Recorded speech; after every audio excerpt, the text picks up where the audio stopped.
right, good morning. Glad to be here. I was so happy that you all are in Kernersville because I just had to travel just about 10 minutes, and I am actually neighbors with Mike Shaw. And so I knew I had to leave at a certain time, and then I heard Mike leave. I said, well, I guess I better get on. So I'm here. I've been enjoying meeting you all and your breakfast, so let's get started. My name is Amy Jo Wood Pasquini, and I grew up in High Point, North Carolina, where I spent most of my time trying to figure out how I would get out of there. Nobody wants to grow up and stay in their same old small town, so I studied theater and dancing and acting, and immediately after high school, I hightailed it to New York City, where I vowed never to step foot in North Carolina again.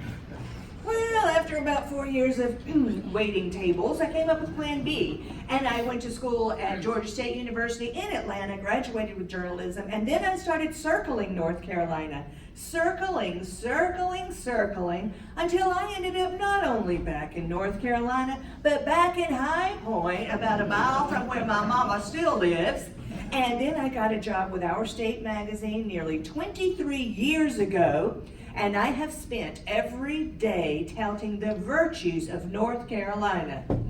Luckily, I appreciate irony, but more than that, I appreciate this state. I was the prodigal daughter who had to go far away and come home to figure out, oh my goodness, what a glorious state we have. One of the things I do like about this state, as I mentioned, is Our State magazine. I've got a few copies for you on your way out if you would like one, complimentary.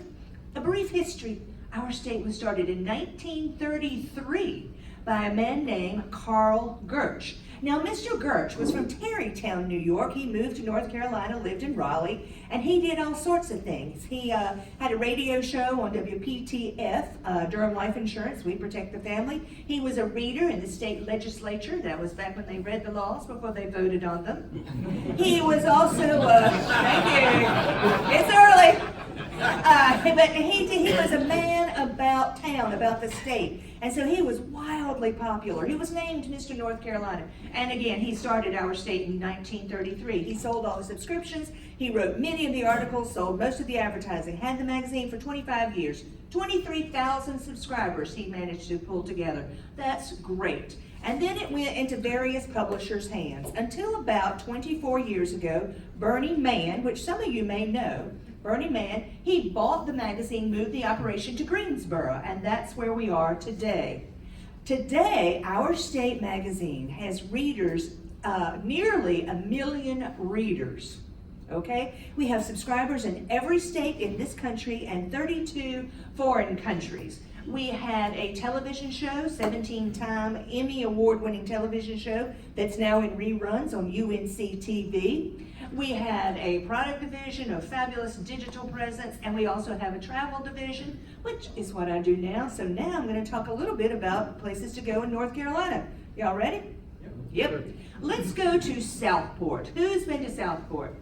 Love Southport. You look up Charm, you will see a picture of Southport. It has got the big live oaks with the Spanish moss, and you wind in through there, and beautiful houses, big front porches. Every one of them's got an American flag, a North Carolina flag, and the most beautiful geraniums you've ever seen. And you can go eat at Fishy or Provision Company. They've got the swinging chairs out and look over the water.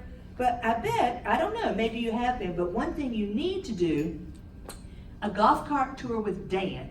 Dan used to be with Boss Skaggs, the rock group. I'm sure you all know that. He quit rock and roll, but he has not quit entertaining. He and his wife moved to Southport, and he does golf cart tours. He will take you around. He'll show you where they filmed Under the Dome, the television show, the Nicholas Sparks movie, Safe Haven, a lot of things. And then he's going to stop in front of the Robert Rourke Bed and Breakfast.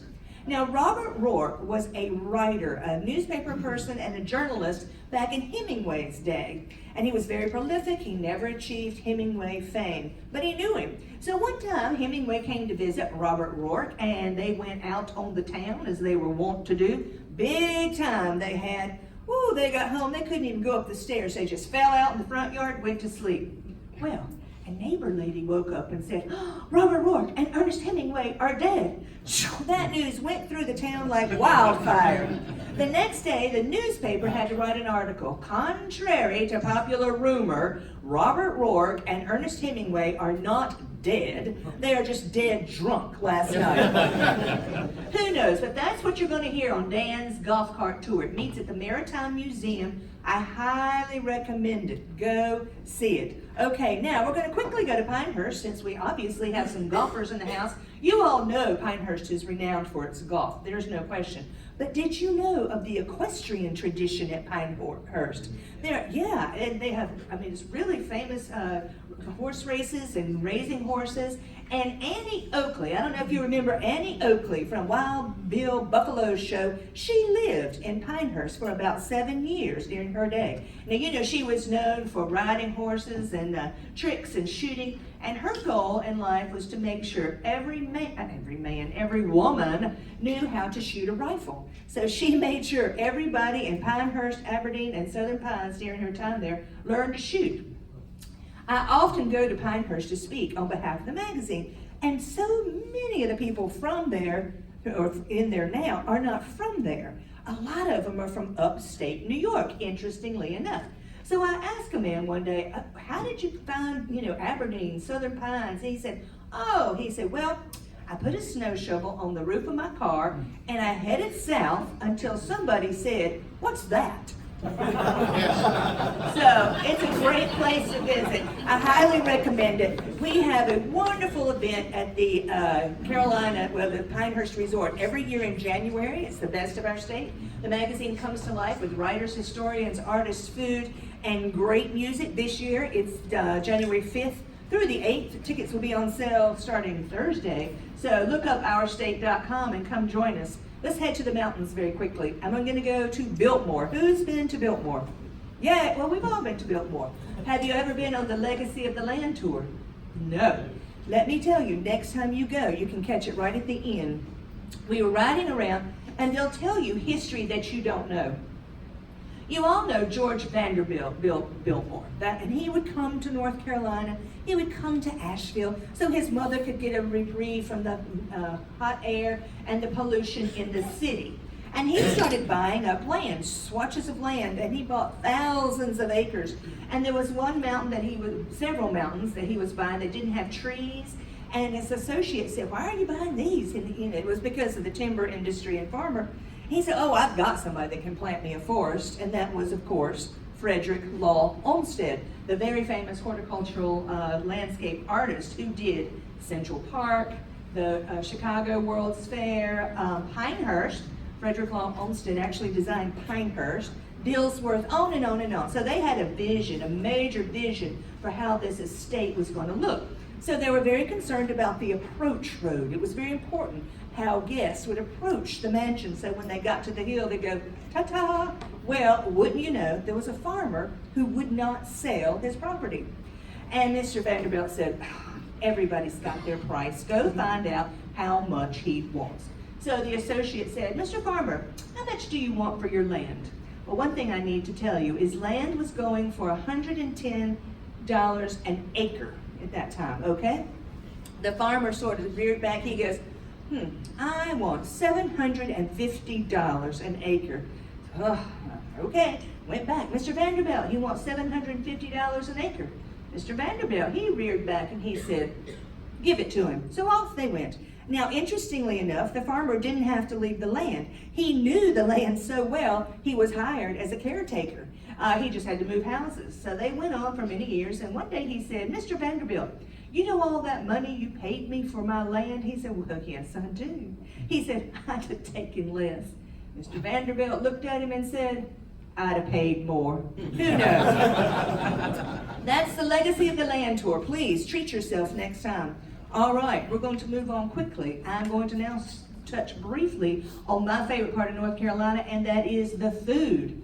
Okay, we are like a week away from the best part of this food, and that is the first homegrown tomato sandwich of the season, okay? You know what it's like. You're going to get home in the afternoon, and there it is, that plump red tomato on your counter. You'll probably be by yourself, but you will be struck with desire for a tomato sandwich. So let's build one. Let's review so we remember how it's done. You ready? We're going to take out the bread. What kind of bread? White bread. You got it. And you're going to slice that tomato. It's going to be warm. You can feel the sun. And then you're going to slather the bread up with what? Dukes. Oh, mayonnaise. That's right. Let's not get in a fight this morning. We're going to put that mayonnaise right on there. Put the tomato, and then what? Salt and pepper, all you want. Don't tell your doctor. Just put what you want. Then put another piece of bread. I'm going to take that first bite. Where am I standing? Over the sink, of course you are, because that juice is going to roll down your cheek, down your elbows. And gentlemen, ladies, that is the best tomato sandwich you're going to have all year. The first homegrown sandwich. But those tomatoes, they're going to keep coming and coming. You'll come to Rotary in the 1st of October, and he'll say, oh, I got a sack of tomatoes for you. Before you go, you'll say, okay. But that's a beautiful part about North Carolina, the seasons, because it'll be time to go pick apples in Hendersonville soon enough. All right, another wonderful part about this state are the people. Every time I go speak, I always meet wonderful people like yourself who are so engaged with your community, the schools, and your Rotary polio donations and trying to wipe that out in the Wyndham. So on behalf of our state, I thank you for being such wonderful people and engaged with our community here in North Carolina. Our readers love sending us letters. And I'm going to just end my talk with something a lady sent. It looked like a poem, but it said, sing this to a hymn, to the hymn of just a closer walk with thee. So I am going to conclude my talk today by singing the Butterbean song, okay? I'm going to need all your help. I'll give you the word when it's time for you to sing what you need to sing. Are you ready? All right. Just a bowl of butter beans. Pass the cornbread, if you please. I don't want no collard greens. All I want are butter beans. Oh my, we're going to do that again. See that woman over there, the ones with hands up in the air. She's not pregnant as she seems. She's just full of butter beans. Wonderful. Last verse. When they lay me down to rest, don't place a rose upon my breast. I don't want no evergreens. All I want are butter beans. Thank you. Hope you have a good day.